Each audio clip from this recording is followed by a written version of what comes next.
ವಿಶ್ವ ನಾಯಕರು ಆಗಿರ್ತಕ್ಕಂಥ ಕಳೆದ 10 ವರ್ಷದಿಂದ ನಿರಂತರವಾಗಿ ನಮ್ಮ ದೇಶದ ಅಭಿವೃದ್ಧಿಗೆ, ನಮ್ಮ ದೇಶದ ರಕ್ಷಣೆಗೆ, ನಮ್ಮ ದೇಶದ ಸುಭದ್ರತೆಗೋಸ್ಕರ 10 ವರ್ಷಗಳ ಕಾಲ ಅವರ ಸೇವೆಯನ್ನು ಗುರುತಿಸಿ ಪ್ರತಿಯೊಬ್ಬ ಭಾರತೀಯನು ಕೂಡ ಇವತ್ತು ತಗೊಂಡಿರ್ತಕ್ಕಂಥ ಒಂದು ತೀರ್ಮಾನ ನಿಜಕ್ಕೂ ಕೂಡ ಒಂದು ಐತಿಹಾಸಿಕವಾದಂತಹ ಒಂದು ತೀರ್ಮಾನ. ಬಹುಶಃ ಈ ಒಂದು ಎರಡೂ ಪಕ್ಷದ ಒಂದು ಸಮ್ಮಿಲನ ಏನಿದೆ, 1 ವರ್ಷದ ಹಿಂದೆ ನಡೆದಂತ ವಿಧಾನಸಭಾ ಚುನಾವಣೆ ಸಂದರ್ಭದಲ್ಲಿ ಆಗಿದ್ದೇ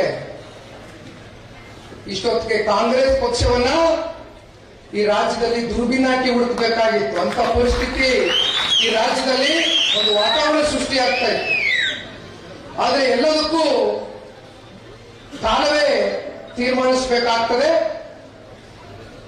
ಇವತ್ತು ಎರಡೂ ಪಕ್ಷದ ರಾಜ್ಯದ ನಾಯಕರುಗಳಿರ್ಬೋದು, ರಾಷ್ಟ್ರ ನಾಯಕರುಗಳಿರ್ಬೋದು, ಬಹುಮುಖ್ಯವಾಗಿ ಎರಡೂ ಪಕ್ಷದ ಮುಖಂಡರುಗಳು, ಕಾರ್ಯಕರ್ತರುಗಳು ಇವತ್ತು ತಳಮಟ್ಟದಿಂದ ಇವತ್ತು ಪರಸ್ಪರ ಒಂದು ಹೊಂದಾಣಿಕೆಯ ಒಂದು ಹಿನ್ನೆಲೆಯಲ್ಲಿ ಇವತ್ತು ಇಷ್ಟೊಂದು ಆರೋಗ್ಯಕರವಾದಂತಹ ಒಂದು ಫಲಿತಾಂಶ ಇವತ್ತು ಎನ್ಡಿಎ ಮೈತ್ರಿಕೂಟದ ಅಭ್ಯರ್ಥಿಗಳ ಪರವಾಗಿ ಬರಲಿಕ್ಕೆ ಸಾಧ್ಯ ಆಗಿದೆ. ಜೊತೆಯಲ್ಲಿ ಸಾಕಷ್ಟು ಜನ ಇವತ್ತು 8 ವಿಧಾನಸಭಾ ಕ್ಷೇತ್ರದ ವ್ಯಾಪ್ತಿಯ ಎಲ್ಲ ನಮ್ಮ ರವಿಯಣ್ಣವರು ಕೂತಿದ್ದಾರೆ. ಶಿಡ್ಲಘಟ್ಟದ ರವಿಯಣ್ಣವರು ಮಾನ್ಯ ದೇವೇಗೌಡರು ಸಾಹೇಬರಿಗೆ ಅತ್ಯಂತ ಆತ್ಮೀಯರು. ಸಾಕಷ್ಟು ಅವರ ಕ್ಷೇತ್ರದಲ್ಲಿ ಅಭಿವೃದ್ಧಿ ಕೆಲಸ ಕಾರ್ಯಗಳನ್ನ ಶಾಸಕರಾಗಿ ಅವರ ಸೇವೆಯನ್ನ ಮಾಡ್ತಾ ಇದ್ದಾರೆ.